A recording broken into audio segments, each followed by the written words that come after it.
बिस्मिल्लाहिर्रहमानिर्रहीम। पिछले एपिसोड में हम लोगों ने छोटी ए का इस्तेमाल और उसकी ध्वनि ई के बारे में पढ़ा था।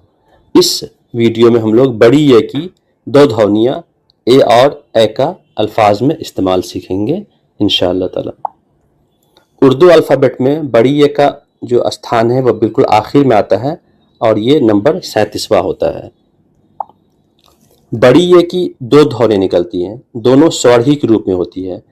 पहली ध्वनि जो होती है उसे याए मजहूल कहते हैं। याए मजहूल वो ये है, बड़ी ये है जो उर्दू में आम तौर पर शब्द के अंत में आती है और ए की ध्वनि देती है।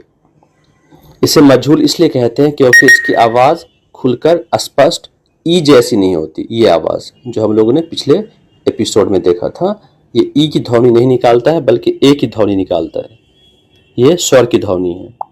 और दूसरी ध्वनि जो है उसे ग्रामर की ज़बान में याय मा कबल मफ्तूह कहते हैं। याय मतलब तो हो गया ये, मा कबल मतलब होता है जिसके पहले, मफ्तूह माने जिसके पहले वाले किसी हरफ पर ज़बर हो, फतह से मफ्तूह बना है। जैसे ये के पहले एक हरफ हम अलिफ लेते हैं, अलिफ पर ज़बर देते हैं तो इसकी ध्वनि हो जाएगी ए, अलिफ ये ज़बर ए। आसान अल्फाज में जब किसी अक्षर पर ज़बर हो, किसी अक्षर पर ज़बर हो और उसके बाद ये आए तो ये अक्सर ए की ध्वनि देता है। जैसे बैत, देखें बे ये ते, ठीक है। तो यहाँ पर बे के ऊपर ज़बर है, उसके बाद जो ये आया है तो ये आवाज़ बै की निकलेगी और ते हो गया बैत। बैत माने घर होता है। अब हम इसे शब्द के अंत में और शब्द के बीच में बड़ी ए को देखेंगे। तो याय मजहूल को देखें, जब ये शब्द के अंत में आता है तो इसकी ध्वनि प्रायः ए की निकलती है, जो हम लोगों ने पीछे देखा। ए की भी निकलती है लेकिन आमतौर से ए की निकलती है। ठीक वैसे ही जैसे छोटी ए की ध्वनि क्या निकली थी, ई की निकली थी। तो देखें, जैसे हमें लिखना है बेटे, बे ये टे ये, तो यहाँ टे के बाद ये मिल गया है तो इसकी आवाज़ निकल रही है ए की, ये हो गया बेटे। इसी तरह से एक लफ्ज़ लेते हैं हिंदी में नापे, तो नापे में पहले ना लिखिए, नूले ज़बर ना, उसके बाद पे में ये मिला दीजिए। यहाँ पर जो पे की जो छोटी शक्ल है वो ध्यान दें, ये वाली शक्ल है, ठीक है। हम लोगों ने 3-4 शक्लें देखी थी बे ग्रुप की। इसी तरह से एक और लफ्ज़ है आते, तो हम जानते हैं कि जब आ किसी भी लफ्ज़ के शुरू में आता है तो अलिफ पर मद आ जाता है, तो ये हो गया आ। और ते लिखना है तो ते की छोटी शक्ल उसमें ये मिला देंगे तो ये हो जाएगा आते। जब ये किसी शब्द के बीच में आए, तो जब ये किसी शब्द के बीच में आएगा तो इसकी छोटी शक्ल लिखी जाएगी। छोटी शक्ल कई तरह की होती है, ये भी हो सकती है, ये भी हो सकती है, ऐसी भी हो सकती है, ऐसी भी हो सकती है।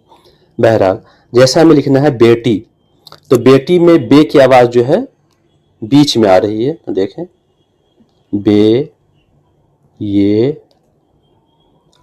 टे, और ई की आवाज़ निकलने के लिए छोटी ए आता है। अब इसे हम मिला के लिखेंगे, तो पहले बे की छोटी शक्ल लिखें, फिर ये की छोटी शक्ल लिखें। मैं इसे फिर से लिखता हूँ, बे ये टे ये, तो ये हो गया बेटी। यहाँ ध्यान दें कि बे के नीचे हमें जेड नहीं देना है।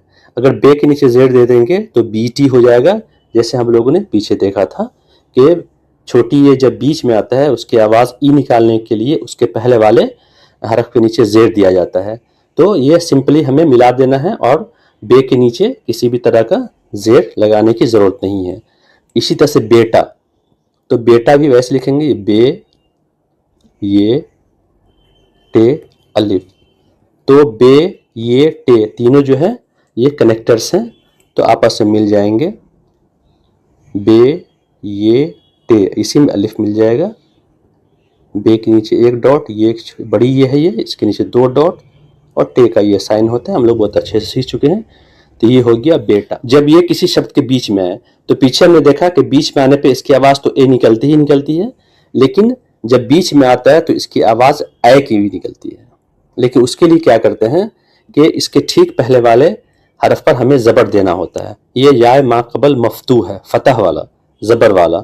जैसे हमें पैन लिखना है, पे, तो पे पर हमें ज़बर देना होगा, तो पे ज़बर पै हो जाएगा, फिर नून साकिन हो जाएगा क्योंकि ये मिल रहा है। अब इसे कैसे लिखेंगे, पे ये नून। तो पे पर ज़बर देना ना भूलें। अगर पे पर ज़बर हम नहीं देंगे तो ये फिर पेन हो जाएगा, हमें यहाँ पैन लिखना है। इसी तरह से नैन लिखने के लिए क्या करेंगे, नून पर ज़बर देना ही होगा हमें हर हाल में। आगे चल के हम इस ज़बर को नहीं लिखेंगे, फिल वक्त ज़बर देना ज़रूरी है, और ये हो जाएगा नू, ये इसी में नून मिला दें, तो ये हो जाएगा नैन। इन शब्दों को पढ़िए और लिखिए। तो बहुत आसान है। पे अली ज़बर पा, या अलिफ मद्दा है, आ की आवाज़ पे की निकलेगी तो पा हो जाएगी, पे अली ज़बर पा, ये अली ज़बर या, पाया, ते अली ज़बर ता, ये अली ज़बर या, ताया। अलिफ पर मद लगा देंगे तो आ हो जाएगा, और ये में अलिफ मिला देंगे, ये अली ज़बर या, आया। ये जो लिखा हुआ है ये बेटा है, देखें, बे ये टे अलिफ, तो बे के नीचे हम कोई निशान नहीं लगाएंगे। इन शब्दों को पढ़िए और फिर लिखिए। पानी, कलर चेंज कर लेते हैं। उसके बाद नी, पानी। देखिए यहाँ जो है, ये जो लिखा हुआ है लफ्ज़ ते है, ये है, नून है, तो ते के नीचे जेर है, तो ये इसकी आवाज़ ई की निकलेगी। सॉरी, यहाँ पीना मैं लिखना भूल गया, पे ये नू अलिफ। यहाँ फिर पे के नीचे जेर है, तो पी की आवाज़ निकलेगी, ये हो गया पीना, पानी पीना। इसी तरह से 3 में देखें, ते ये नून, ते के नीचे जेर देने से, और ये है तो ये ई की आवाज़ निकलेगी, ये हो गया 3। और ये तो बहुत आसान है, पे के साथ अलिफ मद्दा है तो पा की आवाज़ निकलेगी, नून साकिन है तो नून पे आके हम रुक जाएंगे, 3 पान। ये भी बहुत आसान था दोनों। ना, नून ज़बर ना, नून ज़बर नाना, और ये नून ज़बर ना, ना, और फिर नून ही है, ऊपर एक नुक्ता है, इसके नीचे जेर ये लगा देने से ई की आवाज़ निकलेगी, तो ई हो गया नाना नानी। यहाँ देखें बेटा, बे ये टे, तो बे के नीचे कोई भी साइन हमने नहीं दिया है जेर का, तो ये एक ही ध्वनि निकला जो अभी हम लोग पढ़ रहे हैं, बेटा। इसी तरह से ये बेटी, टे के साथ छोटी ए की आवाज़ निकलेगी, ई की, हो गया बेटा बेटी।